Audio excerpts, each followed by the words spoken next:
institución.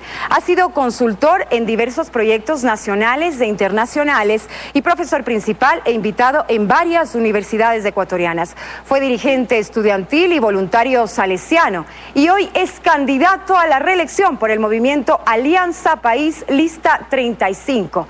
Economista Correa, buenas noches y bienvenida. Buenas noches, Marcela, buenas noches, jóvenes. Tendrán piedad que uno ya está mayorcito.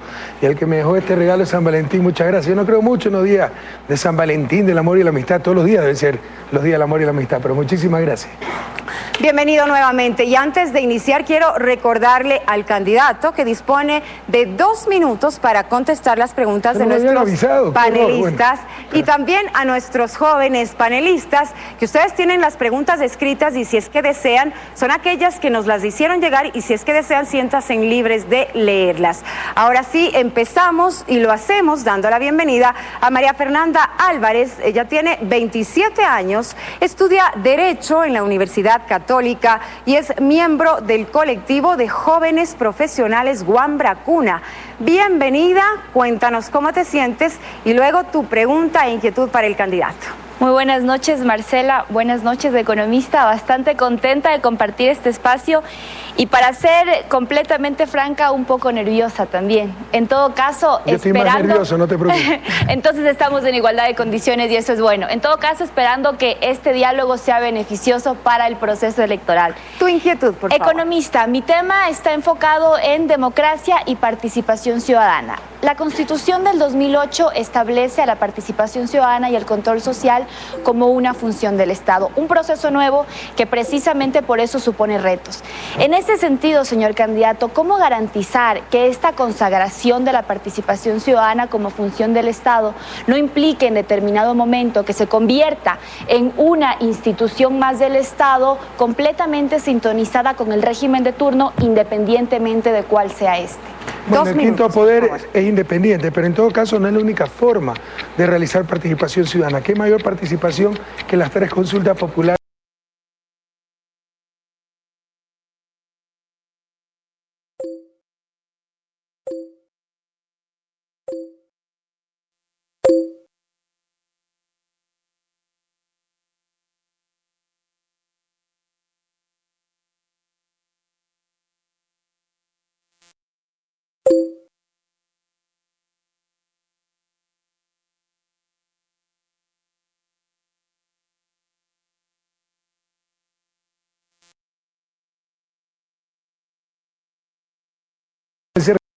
Así que a meditar bien el voto para el día domingo, pero en todo caso, una de las funciones es elegir las autoridades de control.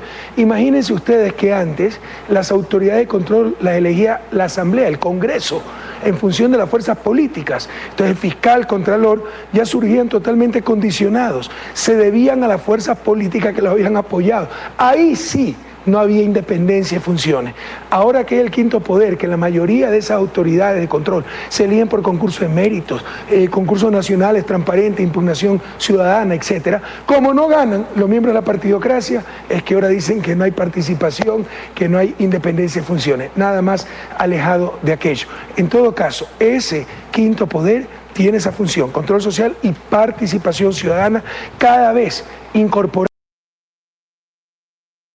más ciudadanos al debate público, a la toma de decisiones. Para eso hay una serie de normativas, el Código de la Democracia, la propia Ley Orgánica de Participación Ciudadana, por favor, etcétera, etcétera. Te insisto, no es el único mecanismo para participación, pero es una buena idea esa función independiente para lograr mayor participación de la ciudadanía. María Fernanda, ¿tienes alguna repregunta? ¿Tú? Por favor. Economista. En realidad sí creo que existe este poder, pero no es el único mecanismo de participación, como bien lo mencionó. La verdad quisiera hacer una pregunta de un tema que represento a algunos estudiantes de la Universidad Católica y de hecho lo hago en relación como dirigente estudiantil. Si bien la Ley de Educación Superior usted la vetó y disminuyó el porcentaje de la participación de representación estudiantil en el cogobierno, esto ha disminuido nuestra participación en la toma de decisión, de hecho en la democracia de nuestras universidades y de la toma de decisiones directas que tenemos como estudiantes, y de hecho somos nosotros a los que nos afectan o nos benefician las decisiones que se toman en las universidades. ¿Cuál fue su motivación y cuál va a ser, en el caso de ganar, la promoción y cómo nos puede garantizar que se tome en cuenta lo que nosotros como estudiantes, que estamos muy alejados del pasado, por cierto, de representantes estudiantiles del pasado, garantizar que se nos tome en cuenta y que se nos escucha a nosotros en la toma de decisiones? Ya tergiversamos, querida Gabriela. Yo también cuando tenía tu edad, pues, tenía ciertas ideas y tergiversamos el concepto de participación. Hablemos muy claro. Por supuesto que ustedes son los afectados beneficiados de la toma de decisiones, pero son los que más tienen información para tomar esas decisiones. Yo me acuerdo cuando era dirigente estudiantil, pedí una serie de cosas que no tenían sentido, pero no teníamos esa formación.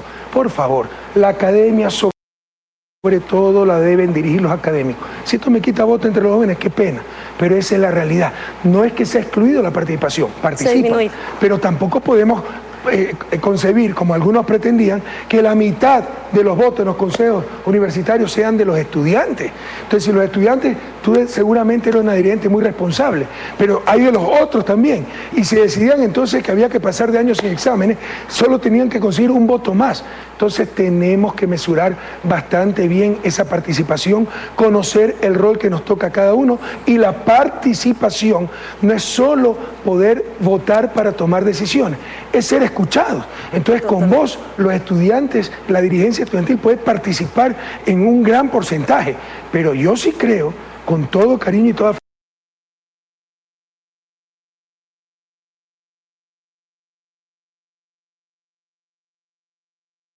de esos votos para la toma de decisiones debe estar en manos de académicos. Señor candidato, hablando del tema de la participación, una de las principales críticas que se ha hecho ha sido que esta de alguna manera se ha institucionalizado a través del Consejo de Participación Ciudadana y Control Social.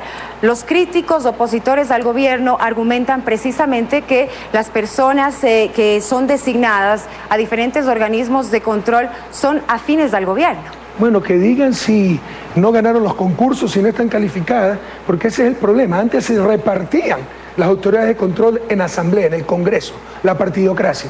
Ahí nadie reclamaba el reparto de la torta, la patria cual botín entre piratas.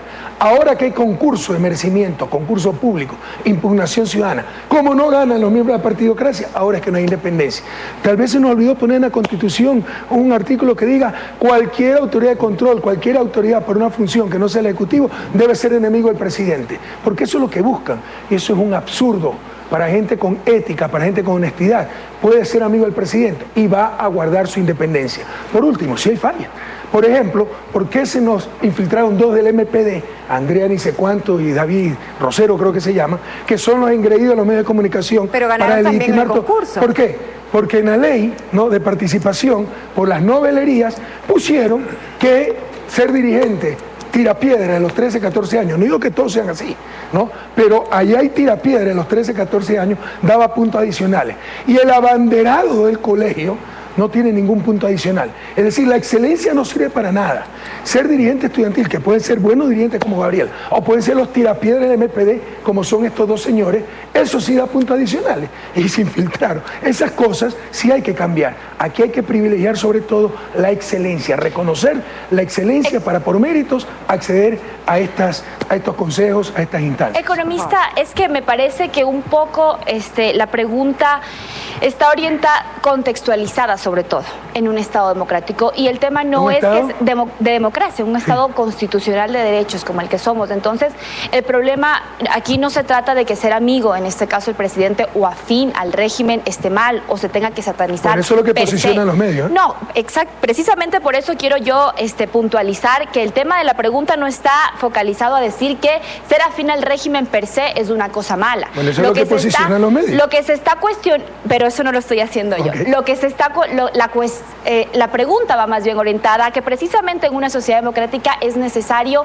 opiniones diversas, es necesario incluso la opinión de aquellos sectores de la minoría de la sociedad civil que por determinadas razones no estén de acuerdo con las políticas del régimen. En ese sentido, ¿cómo garantizar esa pluralidad? Es decir, ¿cómo garantizar que no todos sean afines al régimen sin que ser afín al régimen signifique ser algo malo? Por favor. ¿Y qué hay de malo si todos son afines al régimen?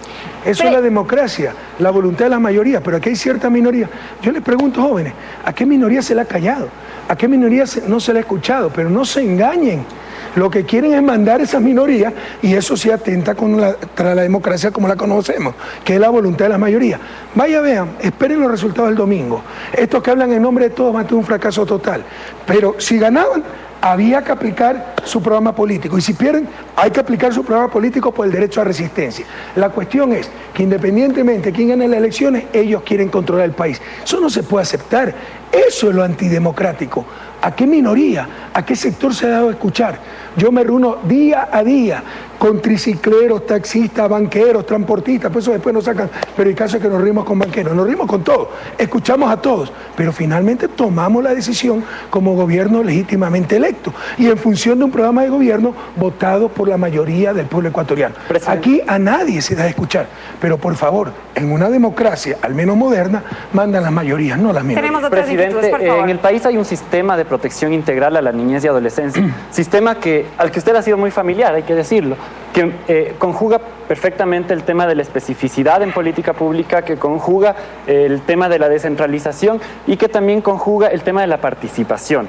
Ahora, en relación a este sistema y en relación a cómo debería funcionar la participación en el país, ¿cómo se va a hacer desde su próximo periodo de gobierno de llegar a ganar para garantizar esa participación en los territorios y esa participación intergeneracional también, pero de las niñas, niños y adolescentes en un proceso de gobierno? De ese sector, conocerá que por primera vez en la historia del país están completos todos los consejos de niñez y adolescencia por territorio, por cantón. Entonces también es responsabilidad, ya esos consejos, yo del gobierno central, no es que te mentiría si te digo, hasta en el último cantón va a estar garantizada participación.